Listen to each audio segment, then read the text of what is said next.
All right, welcome to Hoops Tonight, presented by FanDuel here at The Volume. Happy Tuesday, everybody. I hope all of you guys are having a great week so far. Well, this isn't the first time that this has happened to us on the show, and it certainly won't be the last time, but basically everything I said yesterday as it pertains to the Kevin Durant situation is now completely irrelevant. There was some sort of clandestine meeting yesterday between the Nets ownership and front office and Rich Kleiman and Kevin Durant, and they've agreed to patch things up and to move forward as though nothing ever happened. This was something I always thought was a possibility. I just saw it as incredibly unlikely. So it's just truly bizarre to me.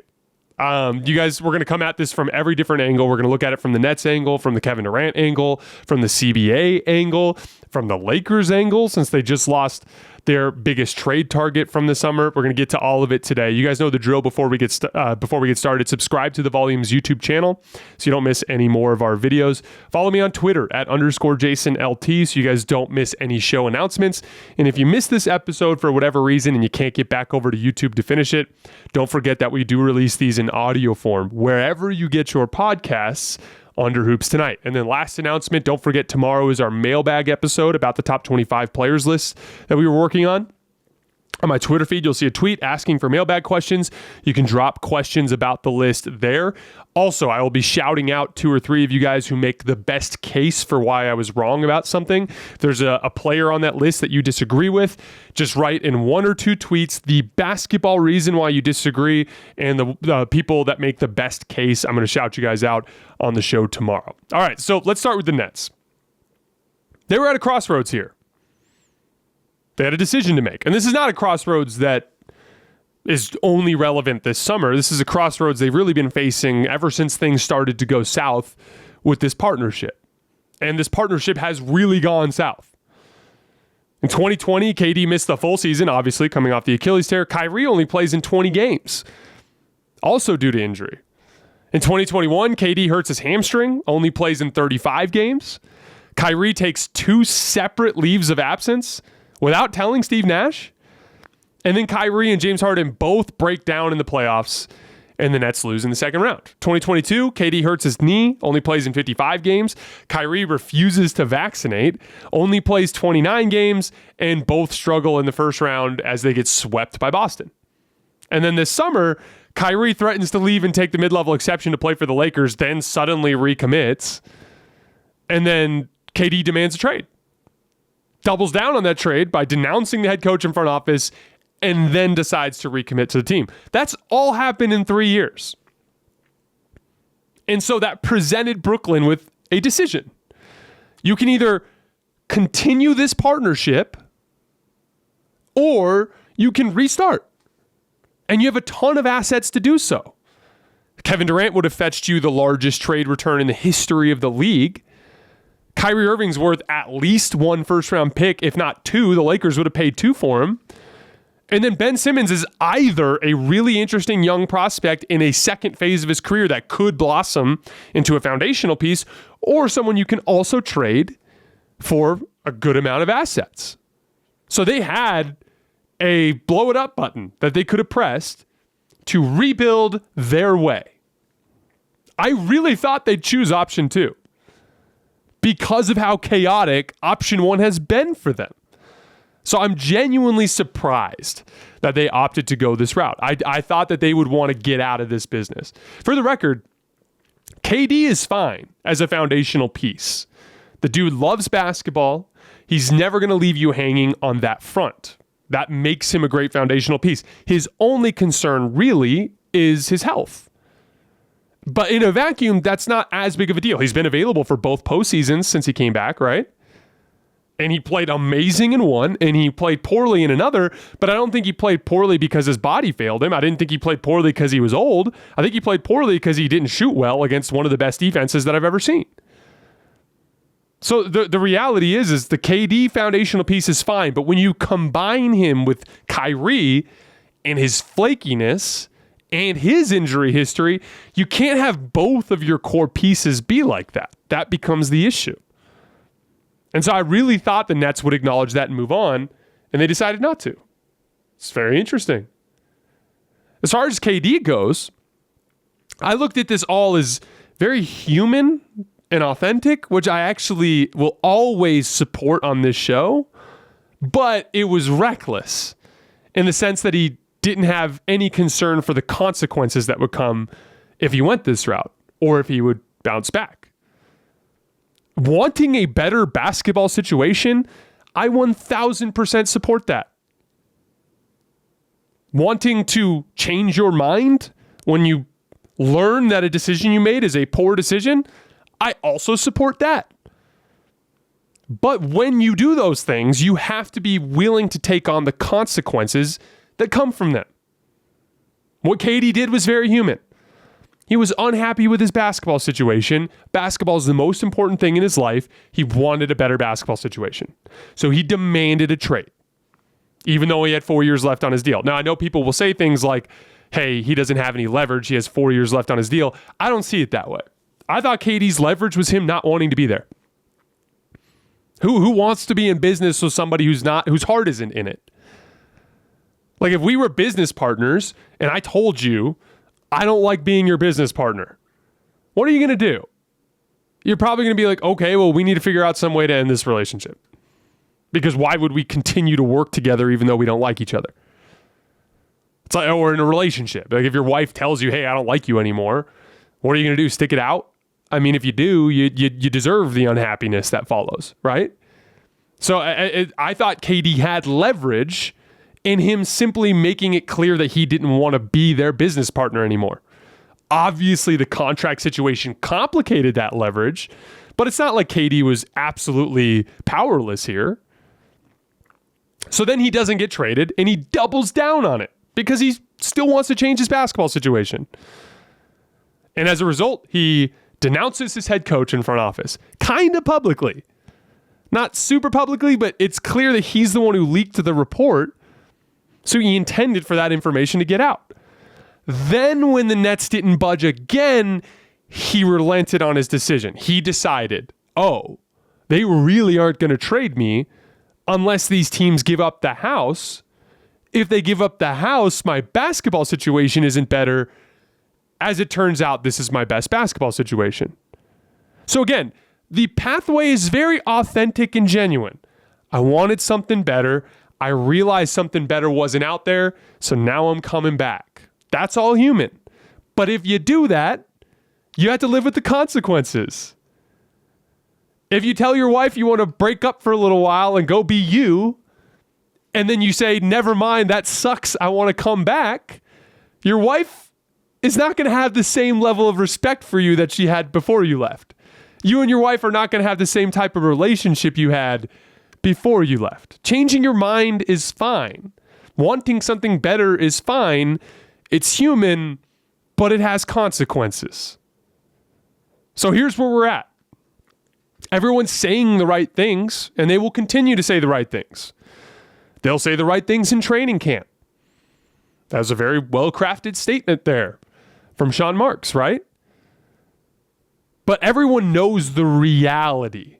The reality is your dirty laundry has been made public. Kyrie didn't get the long-term deal he wants, and he's probably pissed about that. I believe that a lot of his good behavior in the last couple of months has been about trying to rehab his image for next summer to get a long-term deal. Will the Nets suddenly give him the long-term deal next summer they didn't give him this summer? Maybe. I don't know. But let's not pretend like the leftover baggage from that negotiation doesn't still exist. Everybody in the world knows Kevin Durant doesn't believe in Steve Nash, and he doesn't believe in Sean Marks. That doesn't go away, and it's not like he had some massive change of heart. He's just decided to proceed anyway. So not only are we all aware of this, but the locker room is aware of this. The locker room knows KD doesn't believe in the head coach or the GM. The locker room knows Kyrie doesn't like those guys. That's all just in the air now while they're trying to go about their basketball mission. Think about Ben Simmons. Kyrie and KD both trying to get out of this situation, despite Ben Simmons being on the roster, tells Ben Simmons they don't want to play with him. Or at least they didn't find that appealing enough to counter their issues from the previous seasons. Do you think that just goes away? Now they're going to go to Ben Simmons and be like, hey, buddy, we're going to do this together, right? That's great, and it might all work out. But all of this baggage still exists. Those things don't just go away because of one meeting in Los Angeles or a well-worded statement, no matter how much Kyrie and KD want us to believe that. Now, how does that matter? It might not matter at all. But an 82-game NBA season naturally has ups and downs.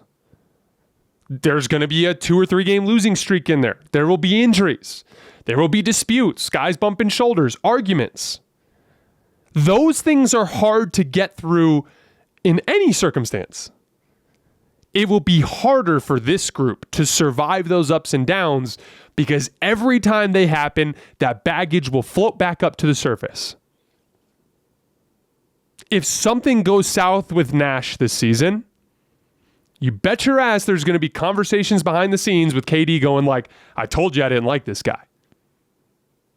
If there comes a point in the season where the group doesn't buy in, that's probably leftover baggage. And so again, as much as I support Kevin Durant in his authentic pursuit of a better basketball situation, he was reckless here.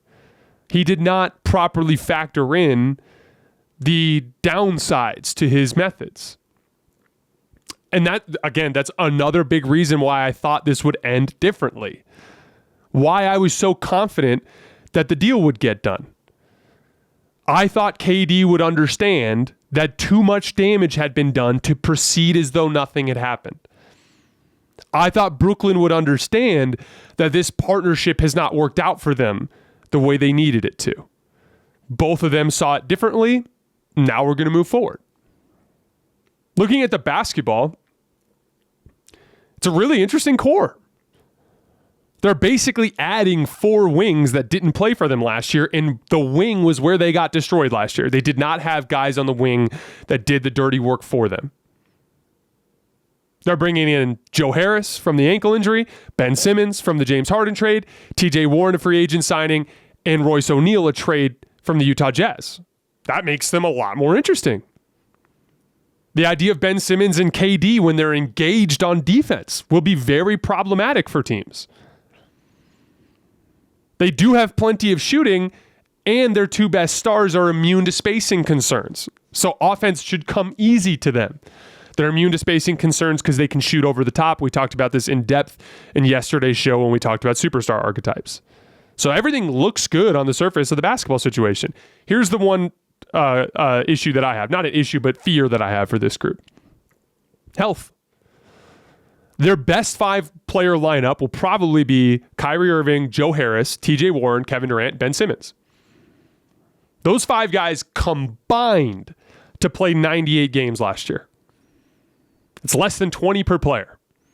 Less than a fourth of the season. Now, we're going to do a much deeper dive into this team on a basketball level when we do our season previews, which are going to start in September, late September, early October. But I just wanted to kind of briefly touch on that. It is an interesting core.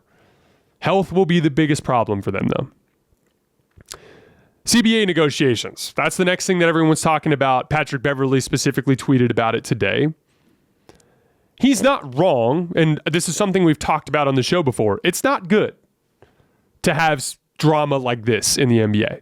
I think it turns fans off. Also a human interaction. If you're a Brooklyn Nets fan, how do you feel about KD right now? I mean, you're obviously happy to have him back, but you're a little, like, if you were 98% supporting him before, you're probably somewhere below that now because of this debacle. And so many of these end in the player leaving, which spurns the fan bases even further. So it certainly is an issue, and it would be better for the health of the league if there was a little bit less player movement, not even necessarily player movement, a little bit less this type of player movement. I just don't know how you stop it. The players want this mobility because they feel like the owners have the ability to break contracts in a way that they don't. Not breaking the contract in terms of payment, but breaking the contract in terms of shipping them off to different parts of the country. Owners have that flexibility. They don't. That's the way they see it. So they see these as evening the playing field. So I don't see a universe where the players relent on that front. Why would they give ground in what they see as a pursuit for equality in power in the league? So I know I don't even know a legitimate legislative way in the league for them to solve this problem. I mean, you could try paying your hometown players preposterously more to the point where it'd be devastating financially to leave. But even then, I don't see what would stop them from requesting trades. I don't see an easy fix here. So the reality is we might have to just kind of come to terms with this and accept it as an evening of power between the dynamic between the owners and the players. And yes, I believe it's bad for the league. It's just the reality of the situation. Last but not least, the Lakers. Kyrie Irving's off the table now. There are a bunch of different trades that have been thrown out there. Utah Jazz, Bojan Bogdanovic, Patrick Beverley type of package. Charlotte Hornets with like Gordon Hayward and Terry Rozier or something along those lines. And then the Buddy Hield, Miles Turner trade. I favor the Buddy Hield, Miles Turner trade. I don't think the Lakers are nearly good enough on the wing to play small. I think they're going to have to lean into playing big. That means AD at the 4. That means having a guy like Miles Turner there is actually more useful to them than he would be in other systems. I think that's the best option for them. Bottom line, don't make the decision the Nets are making. Don't try to trudge ahead in a toxic situation. Don't pretend you can fix things by just putting one foot in front of the other. This thing with Russell Westbrook is not salvageable. A move needs to be made, and I hope they make that move soon. All right, that's all I have for today, guys. Don't forget, go on to my Twitter feed and drop any mailbag questions for tomorrow's episode, as well as your cases for what you disagree with me in my list. As always, I appreciate your guys' support, and I'll see you tomorrow.